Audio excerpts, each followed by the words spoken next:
Friedrich Schiller's classic poem, The Veiled Image at Sais, offers us insight into a subject that has long captivated the Western imagination: ancient Egypt. While not about giants, Nephilim, magical spells, or the alien origins of the pyramids, Schiller's poem paints the nonetheless enigmatic portrait of a young, precocious acolyte of the ancient Egyptian priests at Sais.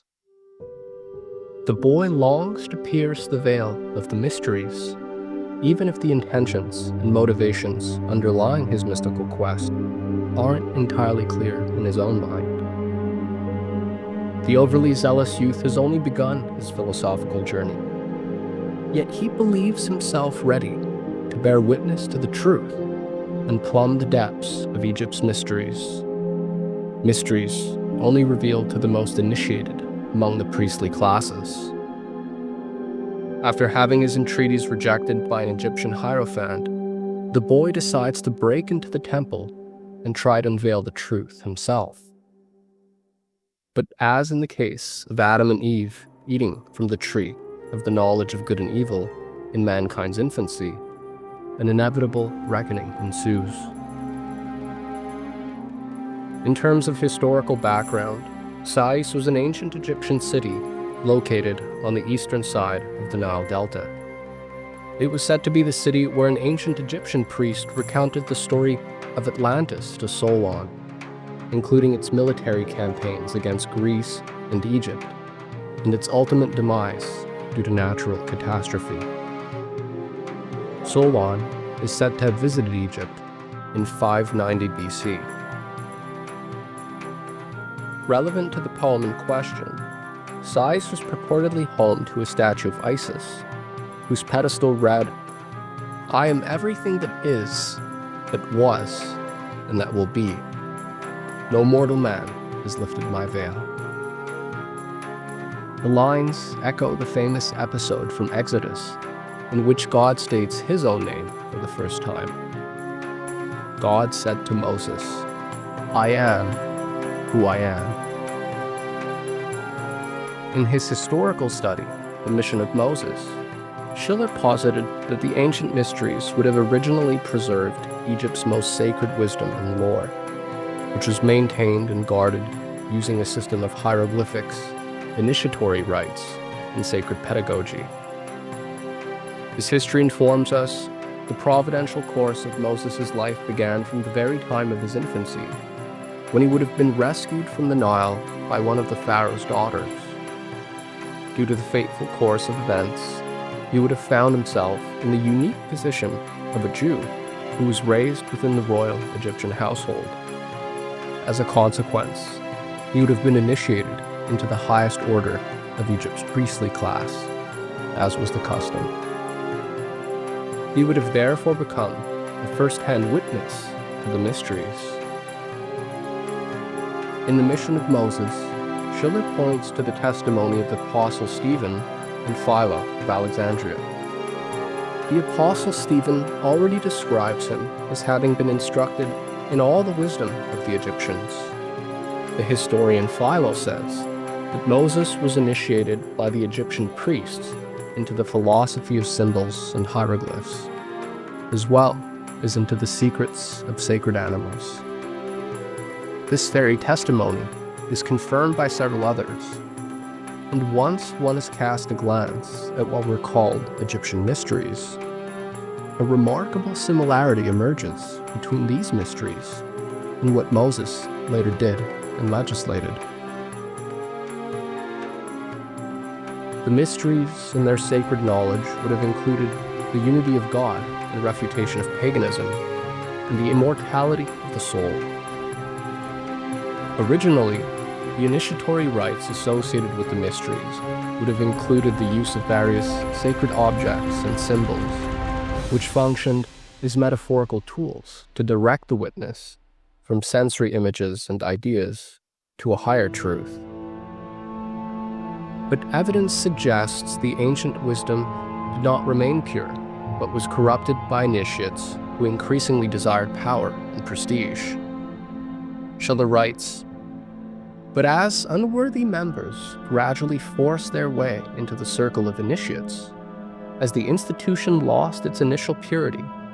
What was initially only a mere emergency aid, namely the secret, was gradually turned into the purpose of the institution, and thus supplanted by superstition.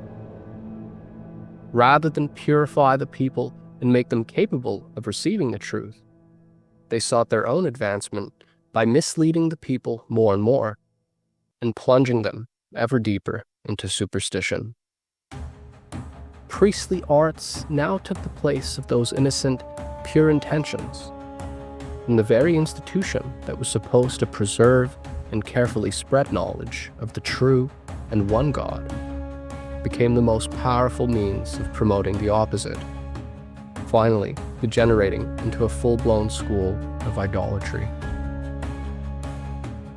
At last, the key to the hieroglyphs and secret figures was completely lost, and now these were taken for the truth itself, which they were initially only intended to envelop. Schiller alludes to the various methods used to conceal the truth and obscure its content in the eyes of the many. Inside the temple, the person to be initiated was presented with various sacred devices that expressed a secret meaning. Among these was a sacred chest, which was called the Coffin of Serapis, and which in its origins was perhaps intended to be a symbol of hidden wisdom, but later, when the institution degenerated, it was used to perform magic tricks by a deceptive priesthood. When one thinks of magic tricks, we can imagine the more recent examples of Aleister Crowley's black magic rituals, the Theosophists' white magic, or the spiritualist seances. The former were purported to be in communication with ancient entities, including Aiwass and the Ascended Masters. The spiritualists claimed to put grieving individuals in touch with their departed family members. In reality, they were looking to skim their clients' pockets and earn their trust. From the oracle at Delphi to the Gnostic Simon Magus, the history of ancient civilizations and the early struggle of pre-Nicene Christianity is littered with stories of magicians performing magic tricks or showing off their superpowers to beguile audiences. The Church Fathers inform us of Simon Magus, who, after being baptized by Philip the Evangelist, offered money to Peter and John for the power to impart the Holy Spirit. All such tricks would have likely been modeled on the modus operandi of the earlier degenerated mystery schools of ancient Egypt. Schiller writes, "The ceremonies associated with those mysterious images and hieroglyphs, and the hidden truths which lay hidden in these hieroglyphs and were prepared by those customs, were collectively understood under the name of the mysteries. They had their seat in the temples of Isis and Serapis and were the model, subsequently supporting the mysteries in Eleusis and Samothrace, and in more recent times, the order of Freemasons was formed." That being said, the subject of Schiller's poem serves as an invitation to reflect on our own journey and motivations for pursuing truth, and where we stand in relation to its mystery, both in its veiled and unveiled manner.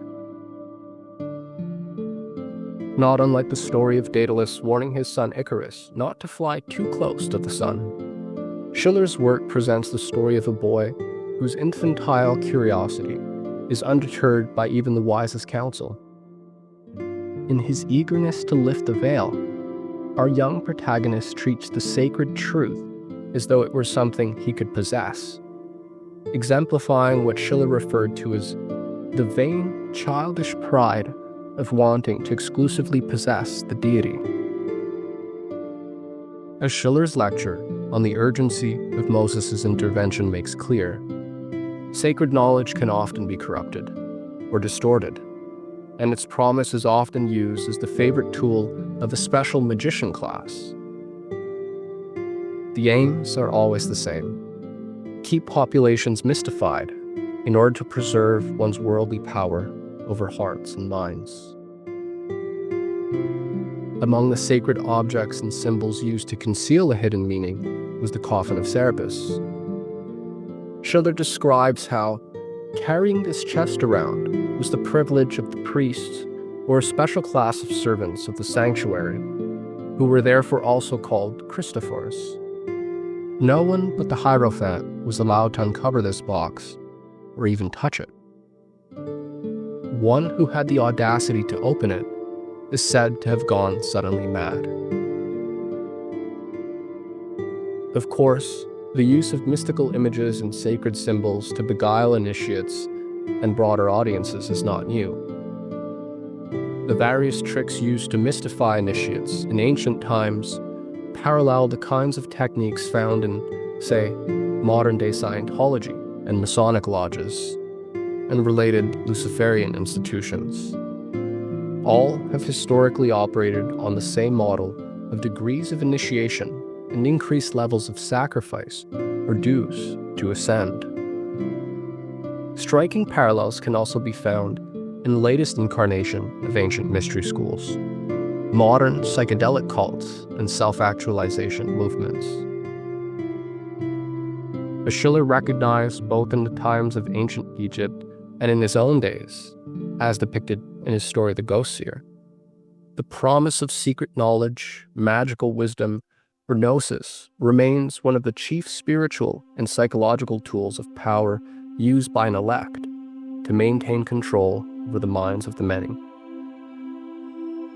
Assuming one is prepared and wishes to lift the veil, he should be wary of the many magical tricks and theatrics practiced by clever magicians, ancient or modern, for they have every reason to conceal and distort eternal truths for the sake of their own temporal purposes. As we read Schiller's poem, we should ask ourselves whether our young would-be initiate was really guided by a love of truth, or merely an infantile desire to possess the object of his longing, without paying much mind to what truth would exact from him. After all, the man who exits the temple is never the same as he who enters it. Perhaps the poem is a warning about the dangers of skipping steps as we seek wisdom and truth in their purest forms. Or perhaps it's a veiled warning about the many elusive tricks genuine truth seekers everywhere should guard against as they undertake their sacred journey, lest they too become the victims of the magical arts. Regardless, Schiller's poem serves as a cautionary tale to all those on a spiritual quest for truth, reminding us, he who with an impure hand removes that mystic veil and sacred covering, he, said the Godhead, will behold the truth.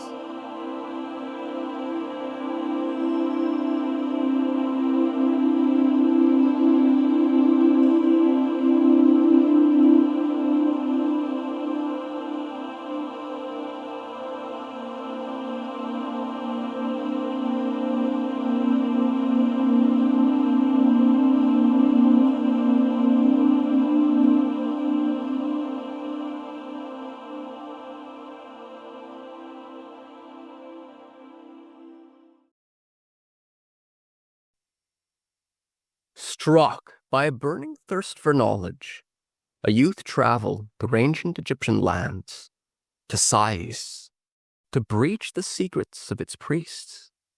He eagerly made all the needed grades, but still relentlessly kept climbing higher. The Hierophant could barely tame the boy. "What good is one small part without the whole?" exclaimed the eager youth without a pause. "For can the truth be really more or less? The way you speak of truth is as if it were nothing more than a mere earthly sum, as if a question of just more or less. Surely it's something whole and without parts. The truth is pure and indivisible. Remove one note, and harmony dissolves. Remove one color, and the rainbow fades. and nothing will be known so long as that one color or one note remains absent. While the priest and the eager youth conversed, they stood amid the precincts of a temple, where a strange statue stood silent and veiled. It captured the excited boy's attention, and so he turned towards the wise old priest and asked, "What lies hidden beneath the veil?" "Truth," answered the old priest. "What?" said the boy. "The truth alone is all I care about, and you would think of hiding it from me?" "Only the Godhead can answer to that," said the Egyptian priest. "And let no man reach for that veil," he said, "until I do. For he who with an impure hand removes that mystic veil and sacred covering, he," said the Godhead, "will behold the truth." "How strange! And have you never tried to lift the veil yourself? You, who worship the truth." "I never have. I never felt the need." "Could it be that only a thin veil stands between me and the truth of things?" he asked. "And a divine decree," rejoined the old priest. "The weight is heavier than you might think. Though it may seem light to the hand, heavy, so heavy can it weigh upon the mind." Lost in his thoughts, the youth made his way home, but he now burned with a desire to know.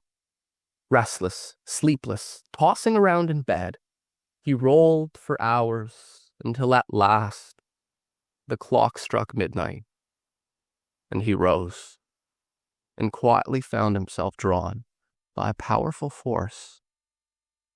He climbed the walls, then after one more spring, he found himself beneath a sacred dome.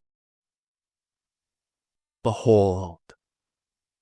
The child, in utter solitude, stood amid nothing but the deathly silence, a silence broken only by the echo of every step he took across the vault. And through the aperture of the high dome, the quiet moon rained down her pallid beams just on the place where, shining in the light, the statue stood, concealed by its long veil. The boy began to walk towards the form. Hesitant, he moved his impious hand towards the statue, and then suddenly, a chill ran down his spine. An unseen hand repulsed the boy. "What do you want?" echoed a tortured voice within his shaken breast. "Would you dare profane the holiest one?" "It's true," declared the oracle. "Let none venture to raise the veil until I do." "But did he not say truth as well would rise?" "Whatever it may be, I'll raise the veil." And then he said, "I will behold the truth." "Behold." His own words echoed back in mocking tone. And with that word, he cast away the veil. What form his harrowed eyes met, I don't know. But when the warm, fresh morning's breeze returned, the priests found a pale and unconscious boy lying before the pedestal of Isis. He never shared what he had seen that night. From that day on, his happiness had fled. Deep sorrow brought him to an early grave.